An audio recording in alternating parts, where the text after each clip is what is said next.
so guys আমার শিখাচ্ছি আলোক গাড়ি এই যেটা দেখো আমার নাচনি আমার লাইট এখানে ব্লগ শুট করবো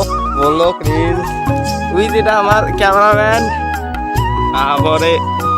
নাচনি দুটাই আছে সবাই খালি রিলসের কথা কয়ে আছে তো রিলস বানাবো আরো কত কিছু কর্ম আর এক সপ্তাহ পরে আমার এই যে ধানের আরম্ভ হয়ে যাবে